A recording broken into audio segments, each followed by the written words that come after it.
నారా లోకేష్ తొలిసారి మంత్రిగా పనిచేసినప్పుడు ఎన్నో విమర్శలు ఎదుర్కొన్నారు. అప్పుడు ప్రతిపక్షంలో ఉన్న వైసీపీ నేతలు లోకేష్ను టార్గెట్ చేయడమే పనిగా పెట్టుకున్నారు. టీడీపీ ప్రతిపక్షంలోకి వచ్చి 5 ఏళ్లు గడిచేటప్పటికీ లోకేష్లో పొలిటికల్ మెచ్యూరిటీ స్పష్టంగా కనిపిస్తోంది.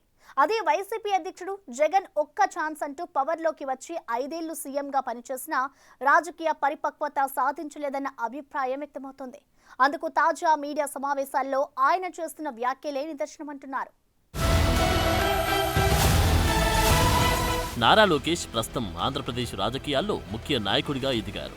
ఒకప్పుడు చాలా మంది ఆయనను తక్కువ అంచనా వేశారు. సోషల్ మీడియాలో పలు సెటైర్లు కూడా వచ్చాయి. వైసీపీ నేతలు పప్పు అని వ్యంగ్యాస్త్రాలు సంధించారు. మాజీ మంత్రి రోజా అయితే వైసీపీ 2014లో ప్రతిపక్షంలో ఉన్నప్పుడు ఎంతసేపు ముద్దపప్పు అన్న పదాన్ని తన ఊతపదంగా మార్చుకొని లోకేష్ పై విమర్శలు గుప్పించారు. 2019 ఎన్నికల్లో తొలిసారి మంగళగిరి నుంచి పోటీ చేసి ఓడిపోయిన లోకేష్ ఆ విమర్శల్ని తన బలంగా మార్చుకొని ఒక శక్తివంతమైన నాయకుడిగా ఎదుగుతున్నారు. సహజంగా కక్ష సాధింపు రాజకీయాలంటే అందరూ వ్యతిరేకిస్తారు. ఆ కక్ష సాధింపు చర్యలతో జగన్ పాలనలో ఆయనపై వ్యతిరేకత పెరిగింది. అయితే ప్రస్తుత కూటమి పాలనలో లోకేష్ రెడ్ బుక్ పై అంత వ్యతిరేకత కనిపించడం లేదు. అప్పట్లో ఏ ఆధారాలు లేకుండా చంద్రబాబుని అరెస్టు చేసినట్లు ప్రస్తుతం అరెస్టులు జరగడం లేదు. ప్రతి ఇష్యూపై సమగ్ర విచారణ తర్వాత పక్కా ఆధారాలతోనే జగన్ సన్నిహితులు వైసీపీ నేతలను పోలీసులు అదుపులోకి తీసుకుంటున్నారు. లోకేష్లో స్పష్టమైన మార్పు 2024 ఎన్నికల ముందు నుంచి ప్రజలకు కనిపించసాగింది. చంద్రబాబు అరెస్టు సమయంలో యువగలం పాదయాత్రలో ఆయనలోని రాజకీయ పరిపక్వత, ప్రసంగాల్లో వచ్చిన మార్పు బహిర్గతమైంది. ఇప్పుడు ఆయన ముఖ్యమంత్రి చంద్రబాబు నాయుడు మార్గదర్శకత్వంలోనే కాకుండా తనదైన శైలిలో పార్టీకి, ప్రభుత్వానికి సేవలందిస్తున్నారు. తండ్రి హైదరాబాద్లో ఐటీ రంగాన్ని అభివృద్ధి పరిచినట్లే కుమారుడు డిజిటల్ పాలనను ప్రోత్సహిస్తూ వాట్సాప్ గవర్నెన్స్ వంటి కార్యక్రమాలు తీసుకొచ్చారు. లోకేష్లో రాజకీయ పరిపక్వత పెరిగింది. మంత్రిగా శాఖలపై అవగాహనతో పనిచేస్తున్నారు. ఇటీవల ఆయన ప్రసంగాల్లో ప్రజల సమస్యలపై స్పష్టత కనిపిస్తోంది. ఆయనను పార్టీలో భావితరాల నాయకుడిగా చూస్తున్నారు. చంద్రబాబుతో పొత్తును కొనసాగించాలని చూస్తున్న బీజేపీకి లోకేష్ కూడా సరైన నాయకుడిగా కనిపిస్తున్నారు. ప్రధానమంత్రి నరేంద్ర మోడీ స్వయంగా లోకేష్ను ఆహ్వానించి భేటీ అవుతున్నారు. కేంద్ర హోంమంత్రి అమిత్ షా సహా బీజేపీ నాయకత్వం టీడీపీ వారసుడిపై అనుకూలంగా ఉందన్న అభిప్రాయం వ్యక్తమవుతుంది. ఇటు చూస్తే అధికారంలో ఉన్న 5 ఏళ్లు కేంద్రానికి అన్ని విషయాల్లో మద్దతిస్తూ బీజేపీకి పరోక్ష మిత్రుడిలా వైసీపీ అధ్యక్షుడు జగన్ పనిచేశారు. అదే జగన్ గత ఎన్నికల్లో ఎన్డీఏ కూటమికి ప్రధాన శత్రువయ్యారు.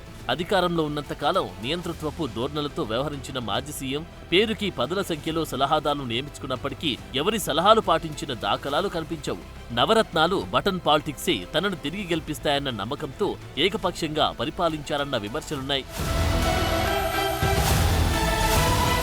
సాధారణంగా ప్రతిపక్షంలో ఉన్న పార్టీ ప్రజలకు చేరువ అవడానికి క్షేత్రస్థాయిలో గ్రౌండ్ వర్క్ మొదలు పెడుతుంది. అయితే ఓడిపోయి ఏడాది గడిచిపోయినా జగన్ ప్రజా సమస్యలపై పోరాటాల్లో పాల్గొనడానికి ఇష్టపడడం లేదు. ఏదైనా కార్యక్రమం తలపెడితే పార్టీ తరపున పిలుపునిచ్చి బెంగళూరు వెళ్లిపోతున్నారు.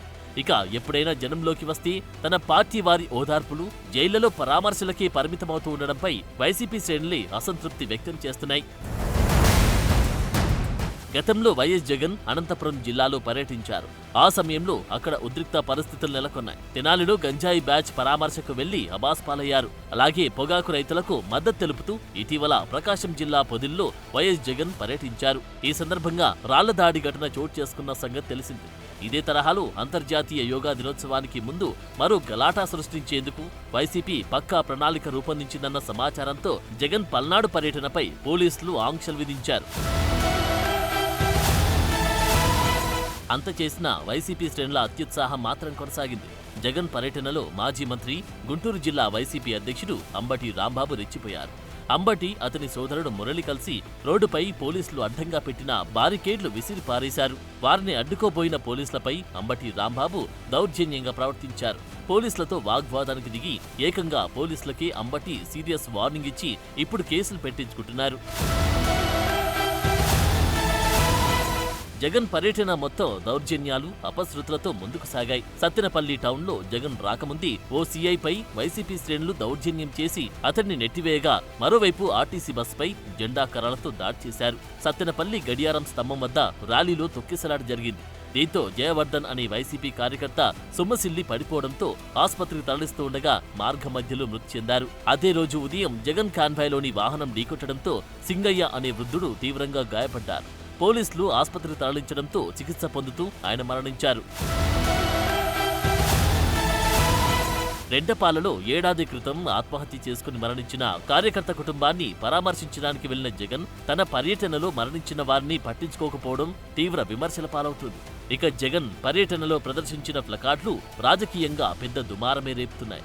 గంగమ్మ జాతరలో పొట్టేల తలకాయలు కోసినట్టు రప్పా రప్పా నరికిస్తామని ప్రదర్శించిన ప్లకార్డులకు సంబంధించి పోలీస్ కేసు నమోదైంది. దానిపై జగన్ క్యాంప్ ఆఫీస్లో పెట్టిన మీడియా సమావేశంలో ప్రశ్నిస్తే ఆయన విచిత్రంగా రియాక్ట్ అయ్యారు. పుష్ప సినిమాలోని ఆ డైలాగ్ పూర్తిగా తెప్పించుకొని దాన్ని రిపీట్ చేస్తూ అదేదో సినిమా డైలాగ్ అనుకుంటా కదా, సినిమా డైలాగులు పెట్టినా తప్పే, ఫోటోలు పెట్టినా తప్పే, గడ్డం ఇలా అన్నా అలా అన్నా తప్పేనా అంటూ సదరు సినిమాలో హీరో మేనరిజం ప్రదర్శిస్తూ హావభావాలు ప్రదర్శించారు. గంగమ్మ జాతరలో పొట్టేళ్ల తలకాయలు కోసినట్టు రప్ప రప్ప రప్ప రప రపా రప రపా రప నరికేస్తాం. అదే ఒక పోస్టరా? అదే సినిమా డైలాగ్ అనుకుంటా స్వామి. యా cinema dialogue? Pushpa 2 sir. Pushpa cinema dialogue అది.